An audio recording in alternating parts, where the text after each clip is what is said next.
जैसे कि सुना ही होगा, जब गीदड़ की मौत आती है वो शहर की तरफ भागता है, और वहीं जब एक सीरियल किलर की मौत आई तो वो भागा वांटेड गैंग लीडर जैंग की तरफ। और अब उस किलर को कैसे दौड़ा दौड़ा के जैंग मारेगा ये देखेंगे हम आज की मूवी दी गैंगस्टर दी कॉप दी डेविल में। तो मूवी स्टार्ट करने से पहले जिन्होंने चैनल को सब्सक्राइब किया है, thanks a lot for showing your trust, and जिन्होंने नहीं किया कर लो यार, सब्सक्राइब बटन फ्री है and for sure I will not disappoint you. अगर वीडियो पसंद आ रही है तो please like, share and comment. तो फिल्म की कहानी ट्रू स्टोरी पे बेस्ड है और फिल्म की शुरुआत होती है हाईवे पे, जहाँ पे दो कार्स एक दूसरे के पीछे चल रही होती हैं और तभी पीछे वाली कार आगे की कार को टक्कर मार देती है, जिस वजह से आगे वाली कार का ओनर निकल के एक्सीडेंट करने वाली कार की फोटो लेता है ताकि वो इंश्योरेंस क्लेम कर सके। वहीं एक्सीडेंट करने वाली कार का ओनर उसे फोटो लेने से मना करता है और जब वो नहीं मानता तो एक्सीडेंट करने वाला बंदा उसे नॉन स्टॉप चाकू से मार मार के उसका खून कर देता है। जिसके बाद हम अगली सुबह अगस्त 2005 का दिन देखते हैं, जहां डिटेक्टिव ताइसुक पिछली रात हुए मर्डर के क्राइम सीन पे पहुंचता है, जहां वो ब्रूटली मर्डर्ड आदमी की डेड बॉडी देखता है। साथ ही उसकी नजर पड़ती है कार के पीछे, जहां उसे व्हाइट पेंट लगा हुआ दिखता है और ये पेंट था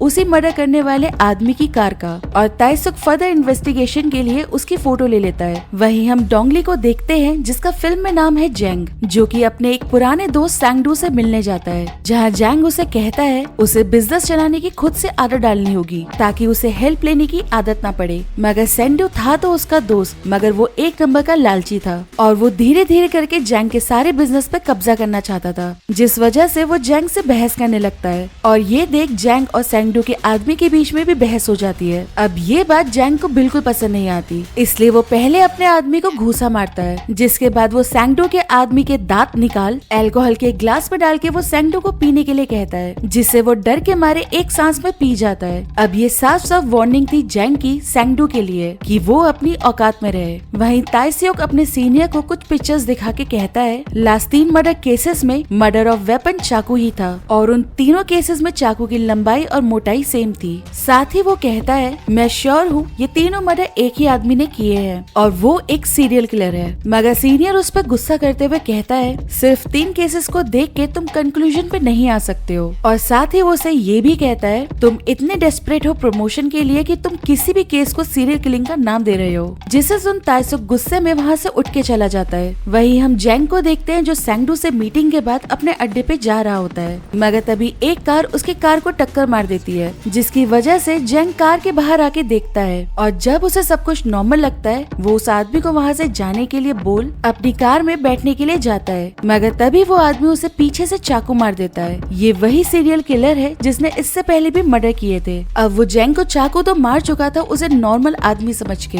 मगर उसे पता नहीं था जैंग एक माफिया बॉस है और जाहिर सी बात है जैंग उस पर भारी पड़ता है और वो उसे बुरी तरह पीट के उसी का चाकू उसके सीने में मार देता है, जिसकी वजह से किलर जैंग से खुद की जान बचाते हुए उसे कार से टक्कर मारता हुआ खुद वहाँ से भाग जाता है। जिसके बाद जैंग को फौरन हॉस्पिटल में एडमिट किया जाता है और वहीं जैंग के आदमियों को लगता है ये सैंगडू का काम है, इसलिए अपने बॉस का बदला लेने के लिए वो उसके आदमियों पे हमला कर देते हैं और इस लड़ाई में सैंगडू के बहुत सारे आदमी मारे जाते हैं। वहीं सीरियल किलर हॉस्पिटल जाने की बजाय खुद ही अपना इलाज करता है और पास के घर से आते हुए डॉग्स की आवाज से इरिटेट होके वो डॉग और वहाँ के ओनर को भी मार देता है। और अगले दिन जब जैंग को होश आता है वो बताता है ये सैंगडू का काम नहीं था। वो अपने आदमी को किलर की कार का नंबर देके उसे तलाश करने के लिए कहता है और ताइसियोक को भी जैंग पे हुए रात के हमले के बारे में पता चल चुका था, इसलिए वो उससे मिलके रात के हमले की सारी डिटेल्स मांगता है, जिसपे जैंग उसे कहता है कल रात को कुछ भी नहीं हुआ था, मैं किसी चीज से टकरा के गिर गया था। जिसे सुन ताइसियोक उसे कहता है तुम कुछ ज्यादा ही अनलक्की हो, एक साथ बहुत सारे चाकुओं पे जो गिर गए। ये कह के वो वहाँ से चला जाता है। अब जैंग ने तो रिपोर्ट की नहीं थी, मगर ताइसियोक को तो सीरियल किलर को पकड़ना ही था, इसलिए वो जैंग की कार को चेक करने के लिए पार्किंग लॉट में चला जाता है और उसे जैंग की कार पे भी वही पेंट मिलता है जो कि किलर की कार के टकराने से वहाँ पड़ा था और वो सबूत के तौर पर उसकी फोटो ले लेता है। वहीं जैंग उस किलर का स्केच बनवा के अपने आदमी को उसे पुलिस से पहले ढूंढने के लिए कहता है। वहीं दूसरी तरफ किलर एक और आदमी को मार के उसका ट्रक ले लेता है, मगर बाद में उसे ट्रक में एक और आदमी दिखता है तो किलर उसे भी मार देता है। मगर इस सब में किलर का चाकू गलती से रोड पे गिर जाता है। वहीं ताइस्योक को भी कार की हालत देख के समझ आ चुका था कि सीरियल किलर ने ही जैंग पे हमला किया है, इसलिए जैंग से मिलने के लिए ताइस्योक उसके गैम्बलिंग के अड्डों पे रेड कर देता है, जिस वजह से मजबूरन जैंग को उससे मिलना पड़ता है। और ताइस्योक उससे पूछता है, मुझे बताओ क्या वो सीरियल किलर ही था?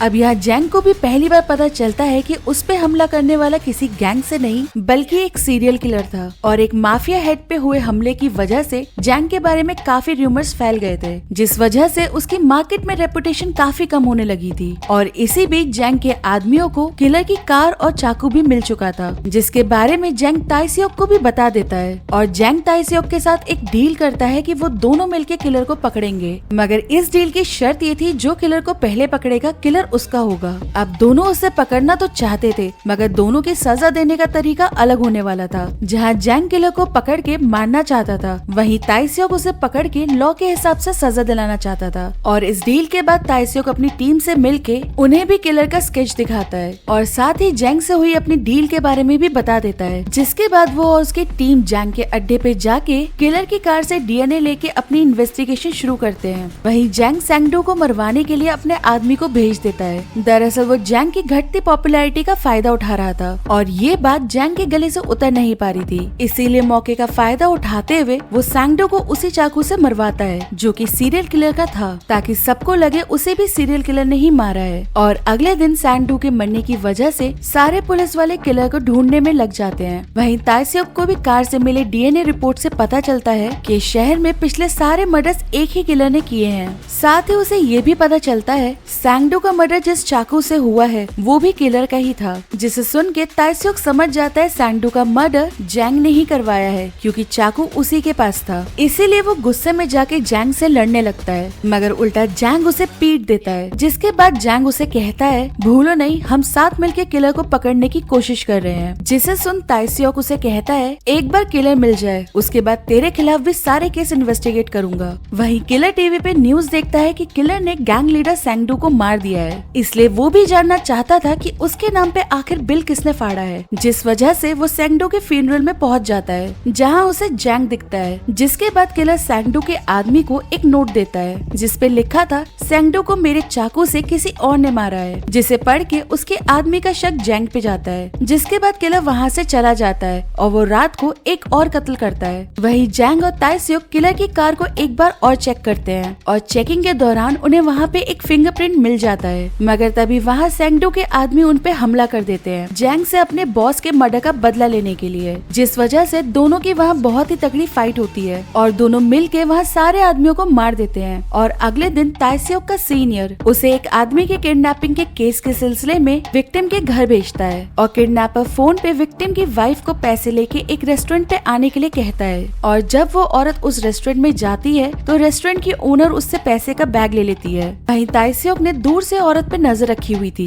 कि तभी उसे पास की छत से उस औरत को देखता हुआ एक आदमी नजर आता है और वो ताइस्योक को देखते ही वहाँ से भागने लगता है और सारे ऑफिसर्स मिलके उसका पीछा करने लगते हैं, मगर वो आदमी वहाँ से भागने में कामयाब हो जाता है। इसलिए अब वो रेस्टोरेंट ओनर से पूछते हैं उसने बैग क्यों लिया था, जिसपे उसका कहना था उसके रेस्टोरेंट में एक लड़का डेली आता है, उसी ने उसे ये बैग लेने के लिए कहा था। जिसे सुन ताइस्योक उससे पूछता है क्या वो यहाँ कुछ खाता पीता था, जिसपे औरत उसे बताती है कि वो एक पर्टिकुलर ब्रांड की सोजू पीता था, मगर अब तक वो सोजू की बोतल डंप यार्ड में पहुंच चुकी थी। इसलिए ताइस्योक अपनी टीम के साथ लग जाता है उस बोतल को ढूंढने में, ताकि बोतल से फिंगरप्रिंट्स लेके वो किडनैपर तक पहुंच सके। और फाइनली उन्हें वहाँ बोतल मिल भी जाती है और जब ताइस्योक को उस बोतल पे लगे फिंगरप्रिंट्स की रिपोर्ट मिलती है तो उसे पता चलता है जिस आदमी के वो उंगलियों के निशान थे उसकी बहुत टाइम से गायब होने की रिपोर्ट पुलिस स्टेशन में फाइल थी। इसलिए इन्वेस्टिगेशन करने के लिए वो उस आदमी के घर पहुंच जाता है, जहां उसे बहुत सारी दवाइयों की बोतल्स मिलती हैं और साथ ही उसे वहां एक फोटो मिलती है जिसे देख के वो शॉक हो जाता है, क्योंकि वो कोई और नहीं बल्कि वही सीरियल किलर था और उसी ने एक आदमी का कत्ल कर उसकी वाइफ से पैसे मंगवाए थे। ताइस्योक ढूंढने तो गया था किडनैपर को, मगर किस्मत से उसके हाथ किलर की फोटो भी लग गई थी। वहीं जैंग एक माफिया मीटिंग में था जहां एक आदमी उसकी बातों को सीरियसली नहीं ले रहा था। फिर क्या था, जैंग गुस्से में उसके मुंह पे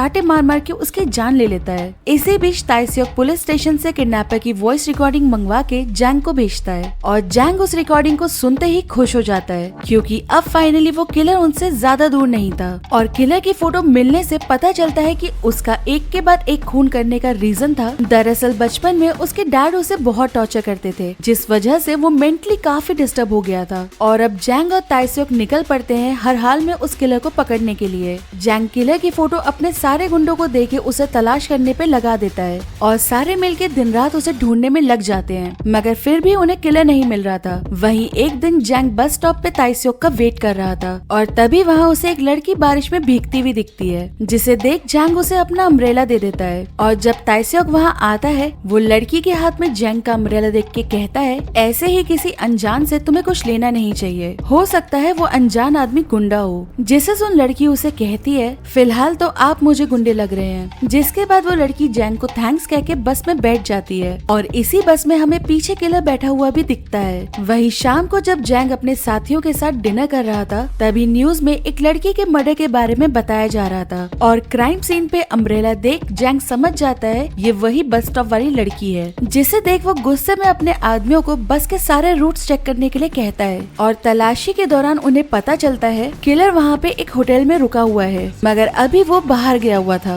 अब ये सुन सारे जाल बिछा देते हैं उसे पकड़ने के लिए और वो सारे कार में छुप के किलर के आने का इंतजार करने लगते हैं। और थोड़ी देर बाद जब किलर वहाँ पे आता है वो जैंग के एक आदमी को देख लेता है, जिसे देखते ही वो कार वहाँ से भगा लेता है। वहीं ताइस्योक और जैंग में होड़ लगी हुई थी कि किलर को पहले कौन पकड़ेगा, क्योंकि अगर आपको याद हो डील के हिसाब से किलर उसका होगा जो उसे पहले पकड़ेगा। इसीलिए ताइस्योक ने अपनी कार किलर के पीछे ही लगा रखी थी, मगर तभी जैंग अपनी कार उन दोनों की कार्स पे मार देता है, जिससे तीनों ही कार्स का एक्सीडेंट हो जाता है। और जब तक जैंग किलर की कार का गेट खोलता है वो तब तक वहाँ से भाग चुका था और तभी उन्हें किलर रोड पे भागता हुआ दिखता है। इसीलिए वो तीनों वापस उसका पीछा करने लगते हैं और पीछा करते हुए तीनों अलग अलग डायरेक्शंस में जाते हैं, मगर मौका मिलते ही किलर जैंग के आदमी को चाकू मार के वहाँ से भाग जाता है। और जब जैंग को अपना आदमी मिलता है वो उसे बताता है किलर किस तरफ गया है और उसका पीछा करते हुए रास्ते में पड़े खून को देख जैंग एक कैरियोके बार में पहुंच जाता है, जहां वो देखता है एक लड़की वहां डर के गाना गा रही थी, जिसे देख के वो समझ जाता है किलर अंदर ही है। जिसके बाद जैंग दरवाजा तोड़ के उस किलर को बहुत मारता है और फिर उसे अपने साथ अपने अड्डे पे ले जाता है। वहीं ताइस्योक को भी पता चल चुका था कि किलर जैंग के हाथ लग चुका है और दूसरी तरफ जैंग किलर को बांध के बहुत पीटता है और किलर मार खा के भी हंस रहा होता है। ये देख जैंग उसे गुस्से में मारने ही वाला होता है कि तभी ताइस्योक अपनी कार लेके आता है और वो जैंग को टक्कर मार देता है, जिससे जैंग बेहोश हो जाता है और ताइस्योक किलर को लेके पुलिस स्टेशन चला जाता है। जिसके बाद अगले दिन ताइस्योक जैंग के सभी अड्डों पे रेड पड़वा देता है। वहीं इन्वेस्टिगेशन के दौरान किलर ताइस्योक का मजाक उड़ाते हुए कहता है उसने अपने पहले मर्डर में ग्लव्स पहने थे, मगर उसमें उसे मजा नहीं आया और जब उसने ग्लव्स उतार के मर्डर किया उसकी उंगलियों तक को चाकू से मारने का एहसास हुआ और इसी के साथ वो उसे अपनी उंगलियां दिखाता है जिसे वो जला चुका था। मतलब अब उनके पास किलर के खिलाफ कोई भी सबूत नहीं था, जिसे देख ताइस्योक उसे पीट देता है। और कोर्ट हियरिंग के दिन किलर कहता है अगर मुझे बिना किसी सबूत के मौत की सजा दी गई तो वो एक मर्डर होगा। किलर जानता था उसके खिलाफ कोई भी सबूत नहीं है, इसलिए वो स्माइल कर रहा होता है और तभी पुलिस लॉयर किलर से बचे हुए इकलौते सर्वाइवर को बुलाता है और वो था जैंग। वहीं हम देखते हैं इस हियरिंग से पहले किलर के खिलाफ सबूत न होने की वजह से ताइस्योक वापस जैंग के पास गया था, जिसे देख जैंग पहले तो उसे तोड़ता है, फिर ताइस्योक उसे कहता है दोनों मिलके उसे लॉ के हिसाब से सजा दिलवाने की कोशिश करते हैं। अगर तुम अपने क्राइम कोर्ट में एक्सेप्ट करके विटनेस बन जाओगे तो मैं उसे बाकी मर्डर से भी लिंक कर पाऊंगा। और इसी के साथ हम प्रेजेंट डे देखते हैं जहाँ जैंग बताता है उस पे हमला करने वाला यही किलर था। अब उसे देख क्रिमिनल लॉयर कहता है हम इसकी गवाही कैसे मान सकते हैं, ये तो खुद एक वांटेड हेड है एक गैंग का।